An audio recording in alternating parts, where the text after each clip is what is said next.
নমস্কার বন্ধুরা, এক উত্তরণের গল্প, এক পার্শ্ব শিক্ষকের উত্তরণের গল্প।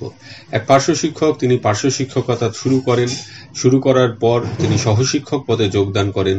যোগদানের পর তিনি রিটায়ারও করে যান।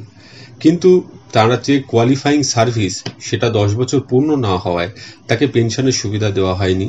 তাই তিনি বাধ্য হয়ে কোর্টে শরণাপন্ন হন। কোর্ট এই কেসে মাননীয় বিচারপতি বিশ্বজিৎ বসু কি করলেন সেটাই আমি আজকের এই ভিডিওতে তুলে ধরব। এর ফলে আমরা বেশ একটা নতুন দিক দেখতে পারবো, সেই জন্য এই ভিডিওটি আপনারা দেখতে থাকুন। 4 ডিসেম্বর 2004 পার্শ্ব শিক্ষক পদে মন্ডল শ্রীরাম বিদ্যাপীঠ ভাটপাড়া নর্থ 24 পরগনাতে পিটিশনার জয়েন করেছিলেন। তারপর পার্শ্ব শিক্ষক পদে কাজ করার পর 2011 সালে 12th রিজিওনাল লেভেল সিলেকশন টেস্টে কোয়ালিফাই করে ডিসেম্বর 12, 2013-তে তিনি অ্যাসিস্ট্যান্ট টিচার পদে যোগ দেন ফুলিয়া শিক্ষানিকেতন, নদিয়া ডিস্ট্রিক্টে, এবং তার অ্যাপয়েন্টমেন্ট অ্যাপ্রুভড হয়। অ্যাপ্রুভড হওয়ার পর তিনি কাজ করেন এবং কাজ করার পর তিনি বিগত 31 আগস্ট 2022 রিটায়ার করে যান। পিটিশনারের যেটা গ্রিভেন্স, যে তার 10 বছর পূর্ণ হতে মাত্র 3 মাস বাকি ছিল, তাই তার যে কোয়ালিফাইং সার্ভিস সেটা হলো না, ফলে তাকে পেনশনের সুবিধা দেওয়া হয়নি এবং তিনি নদিয়া জেলার ডিআইয়ের কাছে যে কন্ডোনেশনের জন্য যেটুকু ঘাটতি রয়েছে মাত্র 3 মাস, সেটার জন্য প্রেয়ার করেছিলেন। কিন্তু তার যে প্রেয়ার সেটা রিজেক্টেড হয়েছে district inspector of schools secondary education নদিয়ার তরফ থেকে। ডিসিআরবি স্কিম 1981-এর 7E4 এই অংশে রয়েছে যে কর্মজীবনে 10 বছর পূর্ণ হতে যদি 6 মাসের ঘাটতি হয়, সেটা কিন্তু কন্ডোনেবল বা কন্ডোন করা যাবে।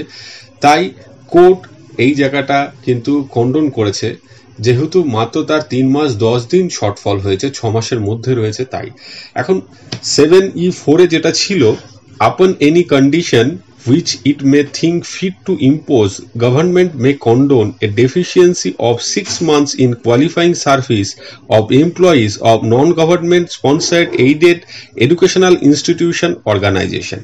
এখানে অর্ডারে যেটা বলা ছিল, সরকার কন্ডন করতে পারে, গভর্নমেন্ট কন্ডন করতে পারে, তবে কোর্ট নিশ্চয়ই বিবেচনা করেছেন। এবং এটা তো আনন্দের কথা যে তো 3 মাস 10 দিন কম হয়, একজন যে সুবিধা পাচ্ছিলেন না পেনশনের, সারা জীবনের ব্যাপার, তার বাকি জীবনের যে সুরাহাস তার ব্যাপার, সেক্ষেত্রে এটা কিন্তু একটা জ্বলন্ত উদাহরণ হয়ে থাকলো।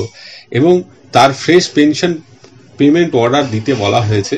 এবং যিনি পিটিশনারদের দিক থেকে আইনজীবী ছিলেন, তিনি বলছেন যে আপাতত তারা কোনো ইন্টারেস্ট ক্লেম করছেন না, যতটা দেরি হচ্ছে রিটায়ারাল বেনিফিট দিতে।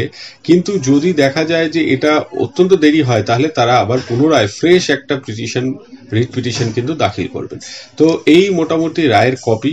এখান থেকে যেটা একটা তথ্য কিন্তু সকলের জন্যই জানা গেল, যারা সহশিক্ষক পদে কাজ করছেন তাদের জন্য জানা গেল, যে যদি কোনো কারণে 10 বছরের সামান্য কম হয়, 6 মাস পর্যন্ত কিন্তু সরকার চাইলে কন্ডন করতে পারে।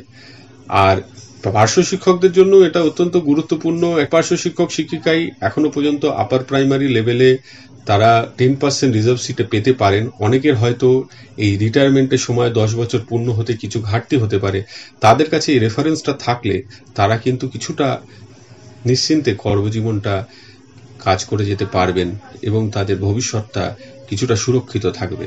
আজকে এই পর্যন্ত। সকলে ভালো থাকবেন, সুস্থ থাকবেন। ধন্যবাদ।